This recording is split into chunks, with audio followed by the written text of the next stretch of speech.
बोलो जयकारा बोल मेरे श्री गुरु महाराज की जय। सभी गुरुमुख प्रेमियों से सब प्रेम। जय सच्चिदानंद। किस लिए दुनिया में आया समझा न इस राज को, लग गया रोजी की फिक्र में भूल गया असली बात को। छोड़ दे तू फिक्र अपनी जिक्र कर भगवान का, फिक्र तेरी आप करेगा जिसने जामा दिया इंसान का। बंदगी मालिक की करना असली तेरा काम था, गैर ख्यालों को हटाकर दिल में बसाना प्रभु का नाम था। चेत जा और जाग जा, है जिंदगी दो चार दिन, कर ले नाम भक्ति की कमाई, संवर जाए तेरा जीवन। महापुरुषों के ये अटल फैसले हैं, अनुभव से भरा हुआ एक एक वचन है उनका जो हमको समझा रहे हैं। एक सच्चाई का पाठ पढ़ा रहे हैं, सच्चाई की ओर हमें ले जाना चाहते हैं कि कम से कम ये तो जानकारी होनी चाहिए हमें कि हम दुनिया में आए क्यों हैं, किस लिए दुनिया में आया समझा ना इस राज को। ये भी एक राज है, गहरा राज है, अपने आप समझ में नहीं आता। हर इंसान कहता होगा, सोचता होगा मेरा तो किस्मत में लिखा हुआ था कि मैं नौकरी करूंगा, सो मैं नौकरी कर रहा हूँ। मेरी तकदीर में बिजनेस लिखा हुआ था, मैं बिजनेस कर रहा हूँ। मेरी किस्मत में बंगला गाड़ी लिखा है तो मैं बंगला गाड़ी प्राप्त करके ऐश कर रहा हूँ। नहीं, ये सब काम करने के लिए ही दुनिया में हम नहीं आए, जो कि इस प्रकार के तर्क इंसान देता होगा। महापुरुष तो सब जानते हैं, तभी तो कह रहे हैं कि लग गया रोजी की फिक्र में भूल गया असली बात को। वो असली बात बताना चाहते हैं, हमें समझाना चाहते हैं कि इस राज को समझो। असली बात कौन सी है? हम जो फिक्र करते हैं ना, रात और दिन अपने काम में लगे हुए हैं, अपने काम में लगे हैं,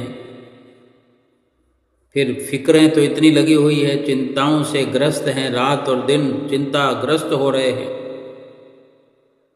महापुरुष खुली चेतावनी देते हैं कि छोड़ दे तू फिक्र अपनी, जिक्र कर भगवान का, यानी उस भगवान का चिंतन कर, उसी का नाम याद रख, उसी को हर वक्त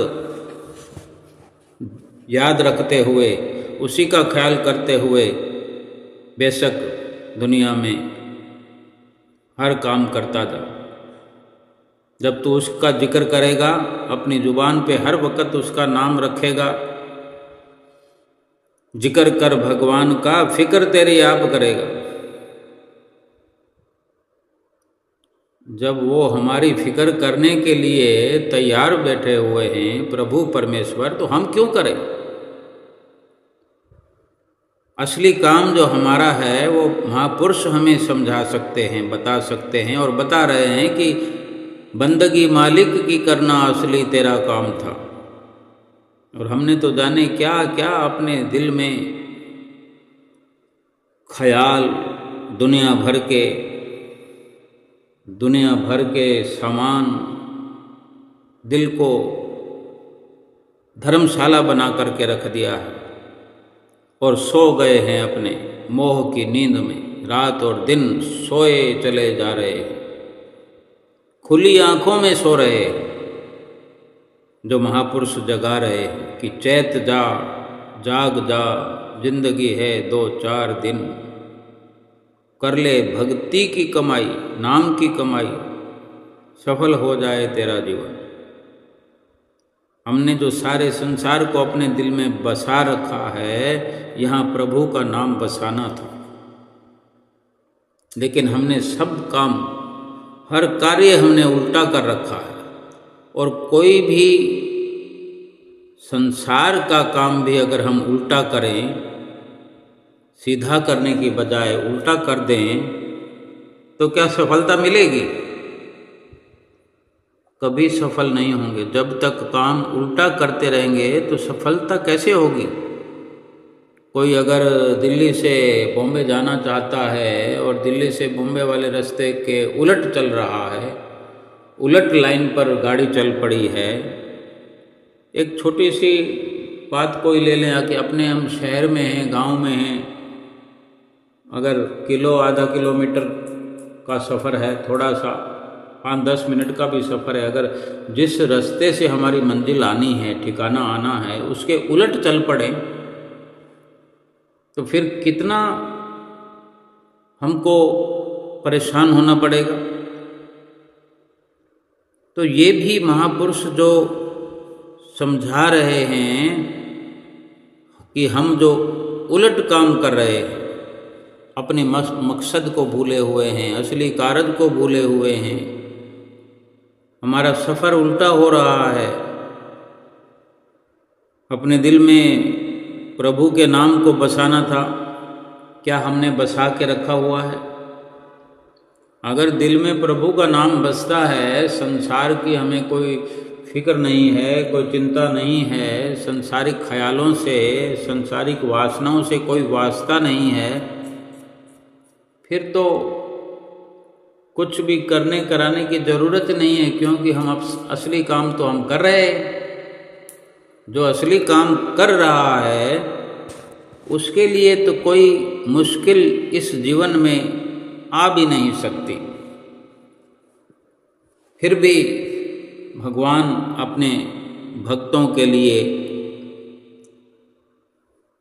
समय समय पर अपना संदेश भेजता रहता है। ये जो हम रात और दिन किसी न किसी दर्द की पुकार करते हैं, किसी मुसीबत की फरियाद करते हैं प्रभु से, ये जो दर्द और मुसीबत हमें मिलते हैं, परेशानियां हमारे जीवन में आती हैं, भगवान का सुमरण करते हुए भी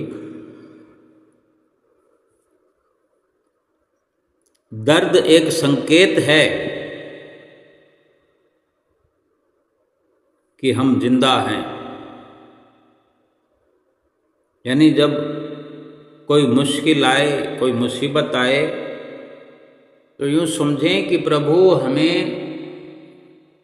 जगा रहे हैं, मोह की नींद से जगा रहे हैं, हमें जतला रहे हैं, याद दिला रहे हैं कि तुम जिंदा हो। और जिंदा हो तो जीवन सफल करने वाला काम करो। क्या कर रहे हैं हम? क्या कर रहे हैं कि मुश्किल का वक्त आता है, मुसीबत की घड़ी आती है तो रोना पिटना, चीखना चिल्लाना, हाय दुख आ गया, हाय मुसीबत आ गई, अब क्या होगा, उसी की पूर्ति में, प्रयत्न में, प्रयास में लग जाते हैं। लगना चाहिए, मुश्किल के लिए परिश्रम पुरुषार्थ करना चाहिए, करना पड़ेगा। लेकिन जो शरीर की परेशानी है, दुख है,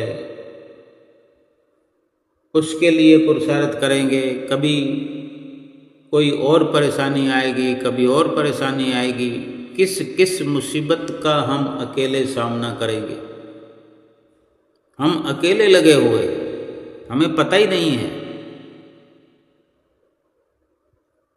दर्द, समस्या जीवन में आना एक संकेत है, ये इशारा है कि तुम जिंदा हो, तुम मजबूत हो। हमें उस समस्या का निवारण उस दर्द का, उस दुख का निवारण असल तरीके से करना चाहिए। अब हम प्रार्थना करते हैं, भगवान से प्रार्थना करते हैं ना, गुरुमुख प्रेमी अपने गुरु महाराज जी को याद करते हैं। ये प्रार्थना क्या है? ये भी इशारा है। ये प्रार्थना भी एक इशारा है कि तुम जिंदा तो हो ही, तुम अकेले नहीं हो। मुश्किल की घड़ी में हम प्रार्थना कर रहे होते हैं, लेकिन फिर भी ये भूल हमसे हो जाती है कि हम अपने आप को अकेला जान लेते हैं। जब हम सुख की अवस्था में होते हैं तो सारे संसार को अपना बना लेते हैं, संसार हमें अपना लगता है। दुख वाली अवस्था में हम संसार से तो हट जाते हैं, समझ आ जाती है कि कोई मेरा दुख मिटा नहीं सकता। हम जब प्रार्थना कर रहे होते हैं भगवान से, सतगुरु से, तो क्यों भूल जाते हैं कि हम अकेले नहीं, सतगुरु हमारे साथ हैं। और यही हर वक्त हमें ख्याल में, हमारे दिल में, हमारे दिल दिमाग में ये एहसास बना रहे कि सतगुरु हमारे साथ है, तो फिर क्या डरने की बात है। जिसने अपने सतगुरु परमेश्वर को अपना बना के रखा हुआ है, ये विश्वास अपने अंदर भरपूर किया है कि सतगुरु हर वक्त मेरे साथ हैं, मुश्किल की घड़ी में, सुख की घड़ी में, दुख की घड़ी में। अगर वो हमारे साथ हैं तो उन्हें हमारे हर दुख मुसीबत की खबर है, वो जानते हैं, और उन्हीं की ओर से ये इशारा है। लेकिन हमने वो इशारा समझ करके अपनी दिशा को उनकी ओर अपना रुख करना है। उनकी याद में, उनके भजन सुमरन में जो कमी आ रही है उसकी पूर्ति में लग जाना है। दुख भी दूर हो जाएगा, मुसीबत मिट जाएगी, सब कुछ अच्छा अच्छा हो जाएगा। दिल्ली में एक भगत जी रहने वाले, दिल्ली के, नियम से अपने ही शहर में आनंद धाम आश्रम जाया करते थे। दिल्ली में रहते थे, वो कंपनी में जॉब करते थे, और दिल्ली में जो आनंद धाम आश्रम है वहाँ नियम पूर्वक जाया करते थे। नया साल आने वाला था, नया साल आने वाला था, समझो दिसंबर चल रहा था। भगत जी के मन में ये बड़ी तीव्र इच्छा उठी कि इस बार नया साल जो है, नए साल का जो आगाज, नए साल की शुरुआत गुरु महाराज जी के चरणों में रह करके ये अवसर मनाया जाए। ये सोचकर वे 31 दिसंबर को ही आनंद धाम पहुंच गए, यानी आश्रम में पहुंच गए। अब हम जहाँ जिस शहर में रहते हों, अब नए वर्ष की बात है तो नए वर्ष को 31 दिसंबर के 12 बजे तक ही माना जाएगा। उसके बाद नए वर्ष की शुरुआत हो गई, नए वर्ष की सुबह हो गई, नव वर्ष हो गया। यानी वो ये सोच करके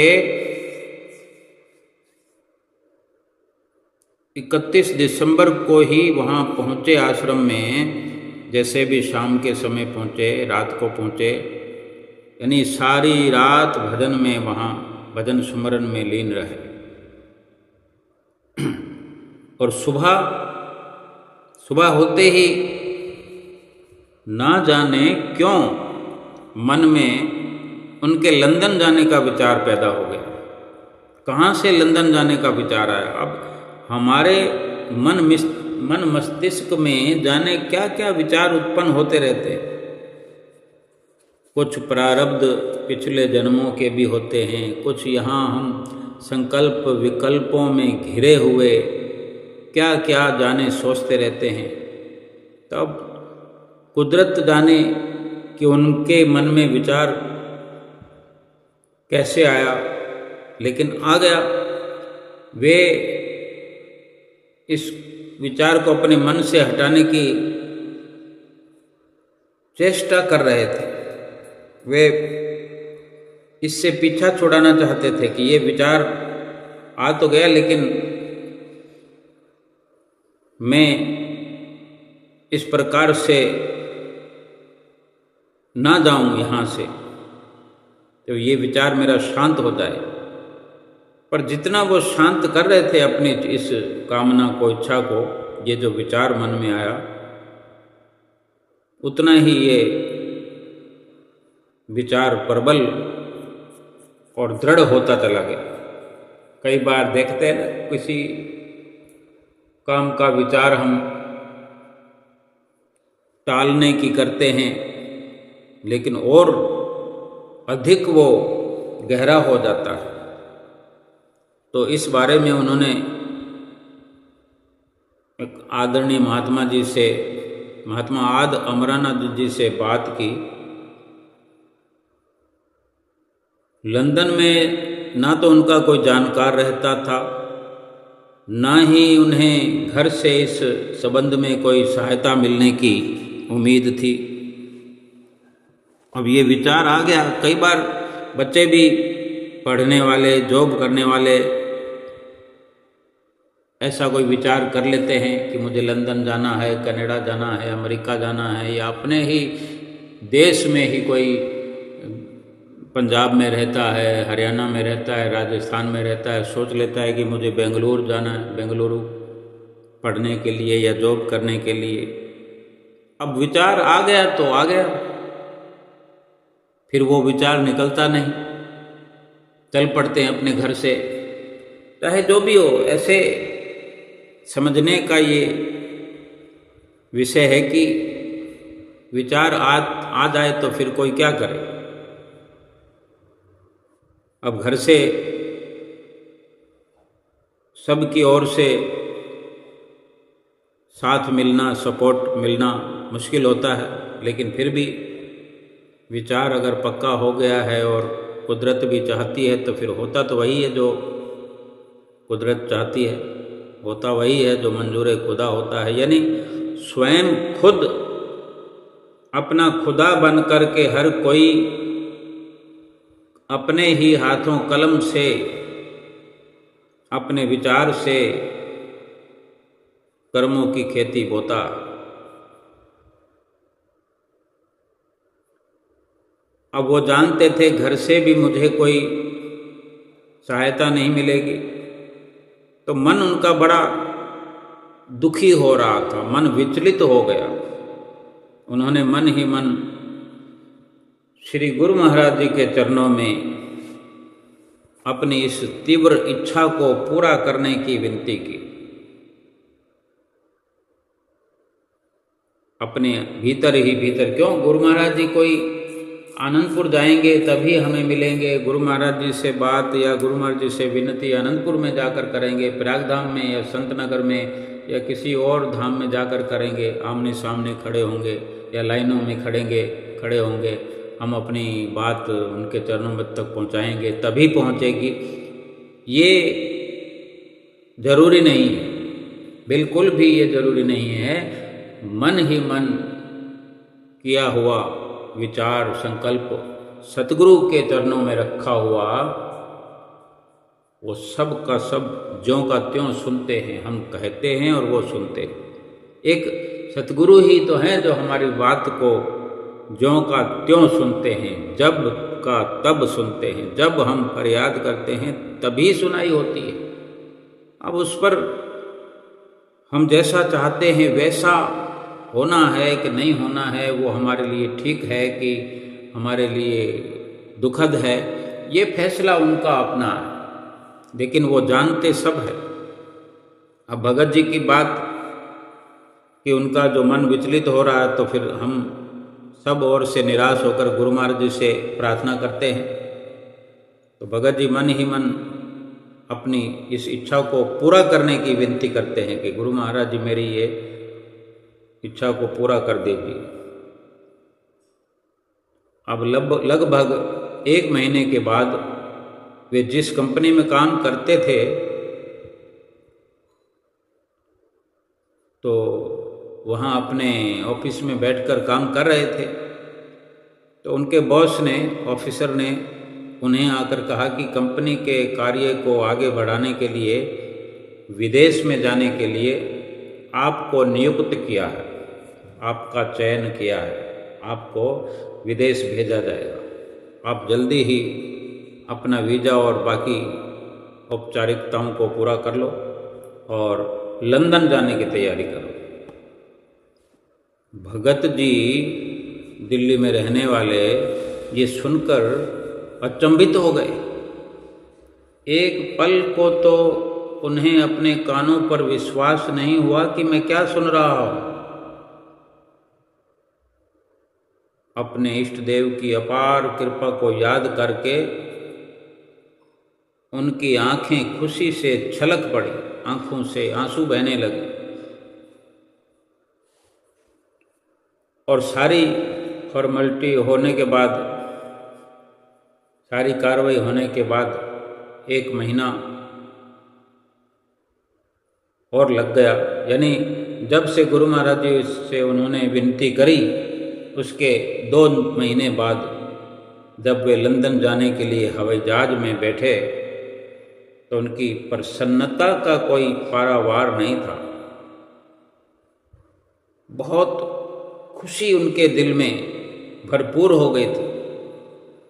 कंपनी की ओर से रहने के लिए सारा प्रबंध, वहाँ मकान की व्यवस्था पहले से ही वहाँ के लिए हो गई थी। उन्होंने अपना कार्य संभाला वहाँ लंदन में जाकर, लेकिन ये खुशी ज़्यादा दिन तक नहीं ठहर सकी। भगत जी को रह रह कर भारत, अपने देश में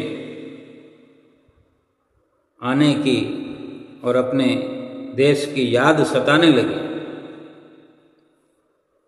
आनंद धाम का नक्शा उनकी आंखों के आगे तैरने लग गया। जिस आश्रम पर भला रोज जाता हो, कोई मत्था टेकने भी जाता हो, उसको भी याद आ जाती है। अपने घर की याद आएगी, कुटिया की, आश्रम की याद आएगी, परमहंसों की याद आएगी। और जो वहाँ पर नियम पूर्वक जाता हो और जो वहाँ पर जाकर के घंटों सुमरन भजन अभ्यास करता हो, उसको तो याद बड़ी तीव्रता से आएगी। आश्रम का नक्शा उनकी आंखों में तैरने लगा। हालांकि वो भगत जी श्री पंचम पातशाही जी का एक छोटा स्वरूप अपने साथ ले गए थे, फिर भी श्री परमहंसों के साथ साथ उन्हें श्री गुरु महाराज जी की याद सताने लगी। अब परमहंसों के स्वरूप साथ में हैं,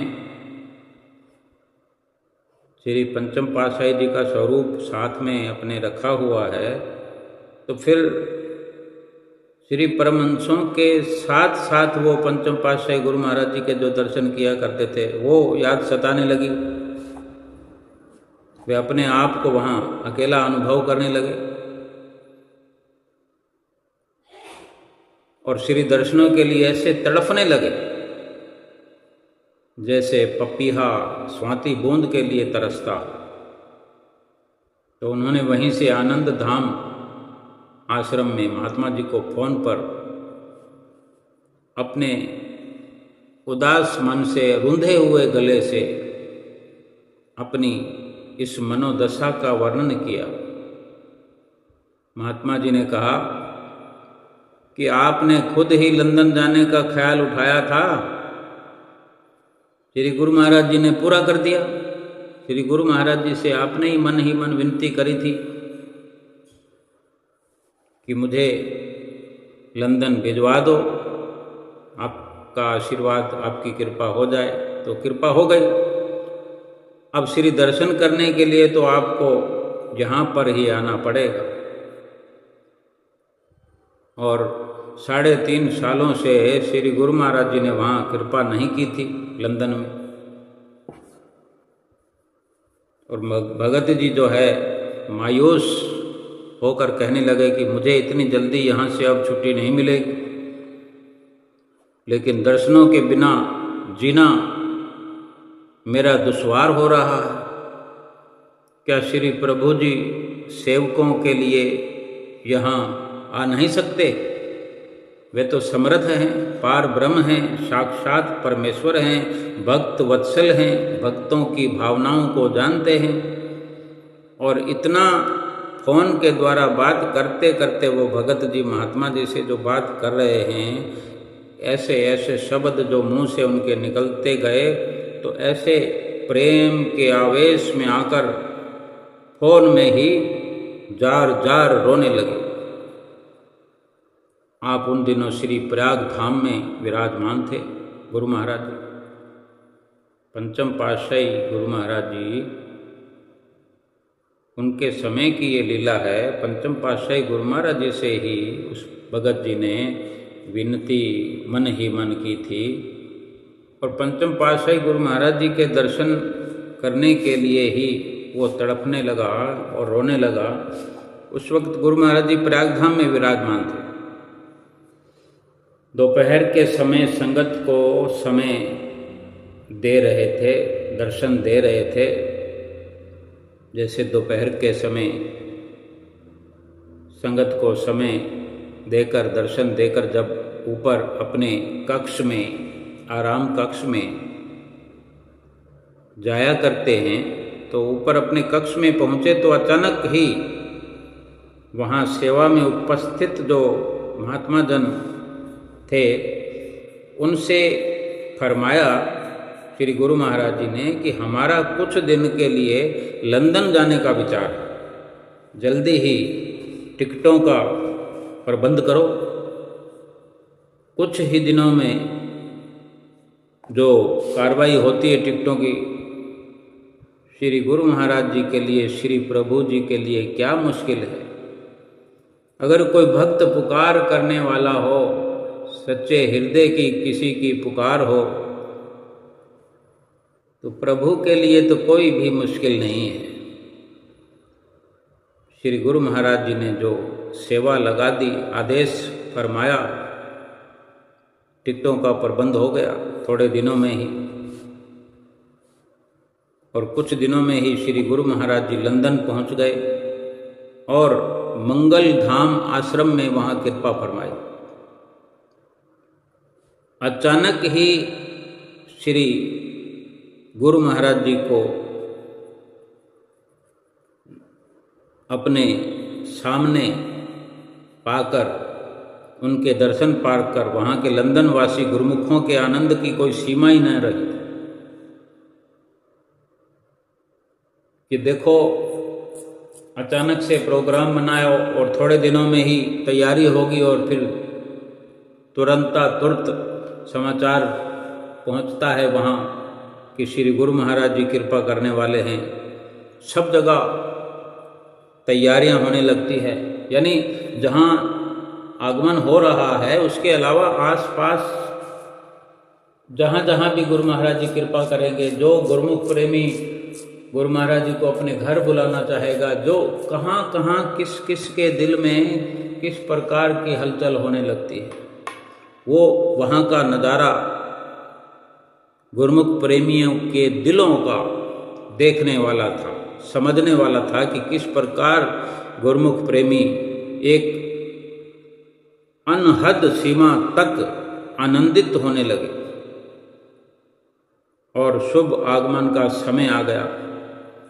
शुभ आगमन का समाचार वो भगत जी भी जो उन्होंने सुना, जो तड़प रहे थे लंदन में, जो दिल्ली से लंदन गए थे और दर्शनों की इतनी तीव्र इच्छा उनकी हुई कि जारो जार रोने लगे।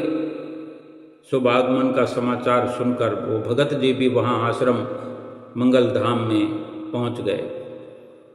श्री गुरु महाराज जी का नूरानी दर्शन पाकर उनकी आत्मा प्रफुल्लित हो उठी।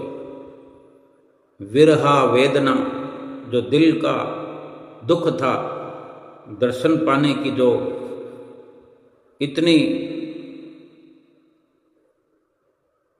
एक प्रकार से शब्दों में वर्णन नहीं होती कि शब्दों में वर्णन नहीं होता कि कितनी विरहा वेदना थी, सब की सब दूर हो गई दर्शन करके। श्री गुरु महाराज जी ने सबको दर्शनों से, आशीर्वादों से, हुक्मनामे से निहाल किया, कृतार्थ किया। सत्संग हुआ, वचन हुए। सत्संग के बाद जब भजन अभ्यास शुरू हुआ और इस प्रकार जब सुमरन भजन सब कुछ होने के बाद में जब भजन बोला जाता है तो भगत जी श्री गुरु महाराज जी की आज्ञा से खड़े होकर, इशारा पाकर खड़े होकर नाचने लगे। क्योंकि जब मन नाच रहा हो, बैठे बैठे पहले मन नाचने लगता है। जितने भी गुरुमुख प्रेमी दर्शन हाल में बैठा करते, दर्शन हाल में अनूठी मस्ती का आनंद प्राप्त किया करते हैं, जिनको ये अवसर मिला है, वे सब जानते हैं कि ऐसे कितने लम्हे आते हैं श्री दर्शन हाल में बैठे हुए। कितनी घड़ियां ऐसी आती है कि ये मन मोर की तरह बैठे बैठे ही अंदर नाचने लगता है और ऐसी विचारधारा बनती है कि मैं अभी खड़ा होकर के नाचने लग जाऊं, अभी खड़ी होकर के मैं नाचने लग जाऊं। क्या भगत, क्या भगतानियाँ, क्या महात्मा जन, क्या बाई जन, क्या बच्चे ऐसे मद मस्त होकर के दर्शनों में लीन हुआ करते हैं। और वो भगत जी मन ही मन जो नाचने लगे तो तन भी उनका हरकत में आ गया, नाचने लगे। श्री गुरु महाराज जी ने मंद मंद मुस्कुराते हुए भगत जी की झोली प्रसाद से भर दी। सतगुरु विरद संहारनहार होते हैं। अपने सुकोमल तन पर कष्ट उठाकर भी अपने विरद की संभार करते हैं। कैसे एक भक्त की पुकार हजारों लाखों मीलों की दूरी तय करके उसके पास सतगुरु देव भगवान पहुँचे, अपने सुंदर दर्शनों से कृतार्थ किया, निहाल किया, उसकी आत्मा की प्यास को शीतल किया, शांत किया। करुणा और प्रेम के भंडारी प्रभु कैसे प्रेम पास में बंध जाते हैं, किस प्रकार प्रेमियों की भावनाओं को पूर्ण करते हैं। ये सुंदर लीला जो है उदाहरण है, ये सच्चा उदाहरण है कि वास्तव में इसी प्रकार जिसका मन रमा रहता है सतगुरु के चरणों में, जिसकी सुरत, जिसकी लगन लगी रहती है अपने सतगुरु के चरणों में, जिनको आदत होती है, जो अपने सतगुरु से निश्चल प्रेम किया करते हैं, स्नेह किया करते हैं, उनके लिए सतगुरु भी अपने तन पर अनेकों कष्ट सहन करते हुए भी, कोई परवाह न करते हुए भी, हजारों मीलों की दूरी पर पहुंच जाते हैं अपने प्रेमी को। इस प्रकार खुशियों से सराबोर करने के लिए इंसान की अपनी फितरत है कि एक प्रकार से जब संसार की याद आती है तो संसार का असर चारों ओर फैल जाता है। संसार की तासीर सुरक्षा कवच नहीं बल्कि असुरक्षा के भाव पैदा करती है, क्योंकि संसार जो है किसी प्रकार से अगर सुख दे सकता है तो सुख देने वाले प्रभु से प्रीत जुड़ी हो, सुरती जुड़ी हो, सुरती की तार जुड़ी हो तो इस दुखों से भरे हुए संसार से भी सुख की उम्मीद की जा सकती है। अगर सुख देने वाले प्रभु का ख्याल मन में नहीं है, उस प्रभु को मन में बसाया नहीं है, दिल में बसाया नहीं है, उसके नाम का चिंतन नहीं है, तो केवल संसार की झूठी झिलमिल को ही अपने दिल में बसाया है, रात दिन उसी का चिंतन है, उसी में मन रचा पचा हुआ है, तो क्या ये स्थायी सुख थोड़ा ही है? ये संसार कल्पनाओं का एक जखीरा है। कल्पनाएं एक के बाद एक मुंह उठा करके चली जाती हैं। मस्तिष्क पटल पर एक के बाद एक फिल्म की तरह, एक लहर की तरह चलती रहती है, ना कुछ वजूद है, ना कोई जिसका कोई परिमाण है। संसार की विचित्रता के बारे में संसार के अंदर कितना भी सुंदर व्यवहार क्यों न करें, संसारिक व्यवहार तो सब झूठा है। एक बार की बात है, एक राजा ने रात में एक अनोखा स्वप्न देखा। उसने देखा कि उसके सारे दांत टूट गए। स्वप्न में तो कुछ भी हो सकता है, तभी तो कहा है कि किसी भी संसार की कार्रवाई का मुंह पैर नहीं होता। स्वप्न में राजा देख रहा है कि सारे दांत टूट गए, बस एक दांत सामने वाला खड़ा हुआ है, बचा हुआ है। अब स्वप्न तो समाप्त हो गया, सुबह हो गई, लेकिन राजा को चिंता हो गई। राजा चिंतित हो उठा और अपने दरबार में जाकर के दरबार लगाया और इस स्वप्न का मतलब जानने की इच्छा जताई। भाई दांत तो मेरे खड़े हुए हैं सब, एक भी नहीं टूटा।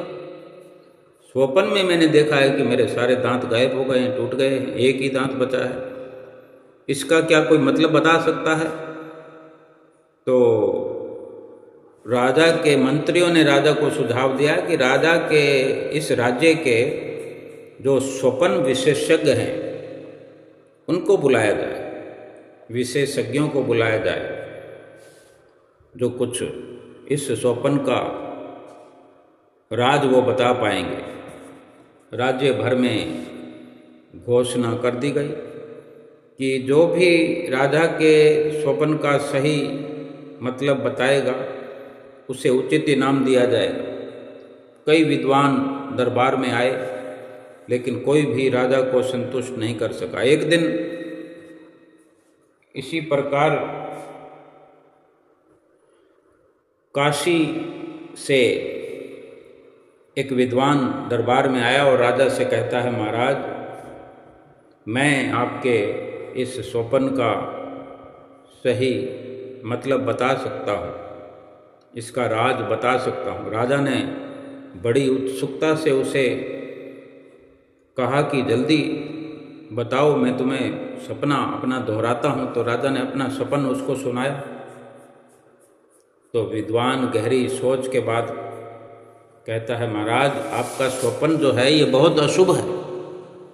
इसका मतलब है कि आपके परिवार के जितने सदस्य हैं, आपके परिवार के सभी सदस्य आपके सामने ही मर जाएंगे, फिर उसके बाद में आपकी मृत्यु होगी। यानी आपके सामने देखते देखते ही सब परिवार आपका खत्म हो जाएगा। राजा ये सुनकर क्रोधित हो गया और उस विद्वान को तुरंत जेल में डालने का आदेश दे दिया। अगले दिन एक सरल सिंपल सा साधारण व्यक्ति दरबार में आया और राजा से कहा, महाराज कृपया मुझे अपना स्वप्न बताइए एक बार, मैं उसका फल क्या है, उसका मतलब क्या है बताने की कोशिश करता हूँ। तो राजा ने उसे भी अपना स्वप्न सुनाया। तो उस साधारण व्यक्ति ने थोड़ी देर सोचने के बाद कहा, महाराज ये स्वप्न तो बहुत शुभ है, देखो उसके बताने में और इसके बताने में जमीन और आसमान का अंतर है। पहले वाले ने, विद्वान ने कहा था अशुभ स्वप्न है, और ये कह रहा है कि ये बहुत शुभ स्वप्न है, इसलिए कि इसका सीधा सीधा मतलब है महाराज कि हम सभी प्रजाजनों पर ईश्वर की विशेष कृपा है। यानी उसके कहने का भाव राजा से संबोधित जो होकर कह रहा है कि राजन, ये भगवान की बड़ी कृपा है कि हम जैसे लोगों पर, आप जैसे धर्मात्मा, पुण्य आत्मा, प्रजापालक राजा को लंबी आयु दी है। आपकी बहुत लंबी उम्र है राजन, आपके परिवार में आपकी उम्र सबसे लंबी होगी। इस राज्य का ये सौभाग्य ही तो है कि आप कई वर्षों तक राज्य करेंगे। अब राजा लगातार प्रसन्न हो रहा है, संतुष्ट हो रहा है और उस साधारण व्यक्ति को विशेष सम्मान के साथ बहुत सारा धन दौलत इनाम में दिया। अब उसने कोई परिवार के लोग मर जाएंगे या आपके सामने सब खत्म हो जाएंगे ऐसा कुछ भी नहीं कहा। एक इशारा किया मन लुभाने वाला, और उसको पसंद आया, उसको इनाम दिया गया। और जिसने खोल कर बताई बात, उसको जेल में डाल दिया। भले ही वो व्यक्ति विद्वान था और वो सरल था। अब कौन विद्वान कौन सरल, ये संसारिक कथन है कि हर कोई अपने बारे में प्रशंसा सुनना चाहता है। मतलब दोनों लोगों का एक ही था, लेकिन सीधी सरल बात सुनने के लिए जिगर का होना जरूरी है। यहाँ पर इसका शीर्षक ये भी है कि अपना अपना तरीका होता है राजा से बात करने का, कि वो अपने शब्दों का इस्तेमाल ठीक से नहीं कर पाया और कठोर शब्दों में, अशुभ शब्दों में प्रयोग किया और जेल में डाला गया। और दूसरे व्यक्ति ने सोच समझकर शब्दों का प्रयोग किया। लेकिन क्या इसका ये मायने नहीं हो सकता? हमें सच्चाई को जानना है तो किसी भी भाषा में अपशब्द तो इतना ही उसने कहा था कि आपके सामने आपके परिवार के सदस्य एक एक करके मर जाएंगे। एक दिन सभी ने जाना ये हमारा परिवार है, ये हमारा घर है, ये हमारे लोग हैं, ये हमारे मित्र हैं। यहीं तो बड़ी मुसीबत आ जाती है। इस संसार के लोग क्या रोज बारी बारी करके मर ही तो रहे हैं, इस दुनिया से विदा हो रहे हैं। किसी वस्तु को या किसी कड़वी वस्तु को चाशनी लपेट कर दिया जाए तो क्या वो वस्तु मीठी हो जाएगी? उसका और भी दुष्परिणाम सामने आता है। ये तो सुनने और समझने वाले की अपनी विल पावर की बात है कि वो कितना सक्षम है, कितनी ताकत रखता है।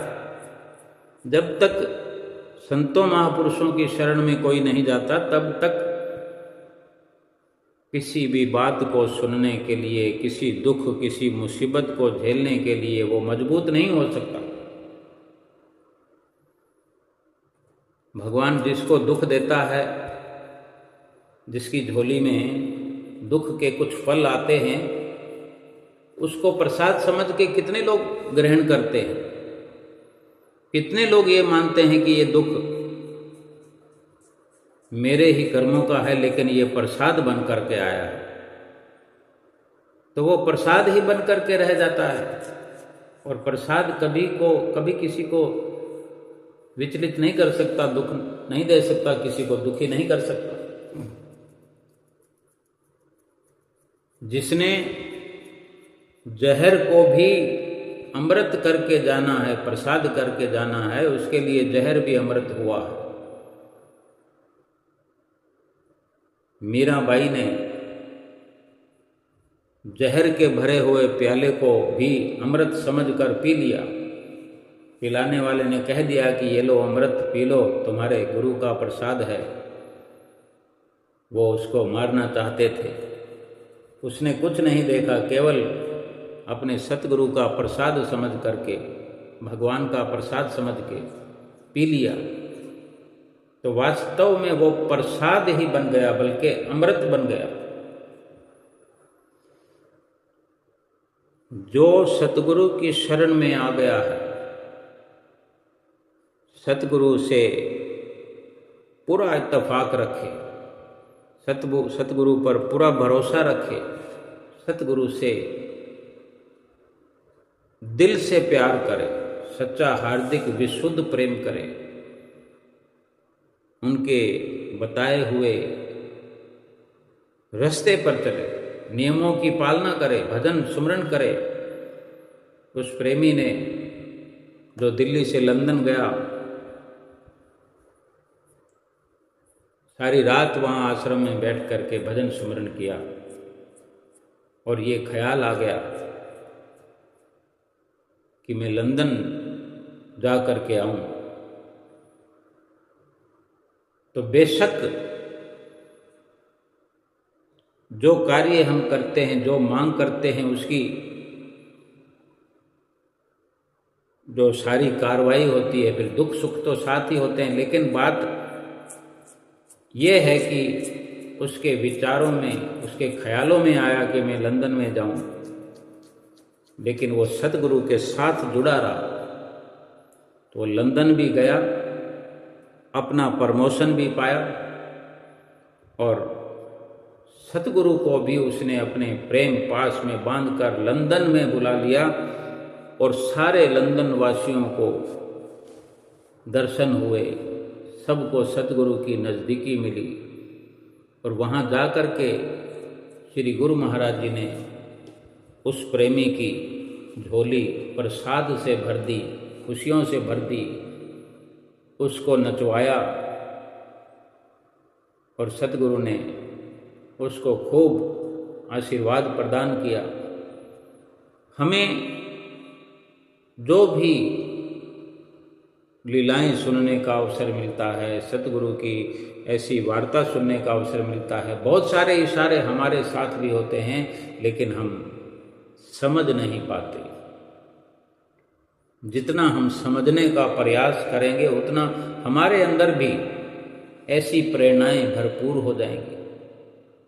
लंदन जाना उसका प्रारब्ध था, लेकिन सतगुरु से उसकी सुरत जुड़ी हुई है। सतगुरु का प्रेमी बन करके ये विचार उसके अंदर आया, प्रेरणा आई। हर वक्त उसने अपने आप को सतगुरु से जोड़ करके रखा, गुरु महाराज जी से जोड़ करके रखा अपने आप को, अपनी सुरत को।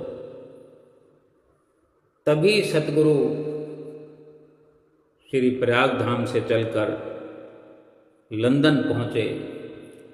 उस प्रेमी को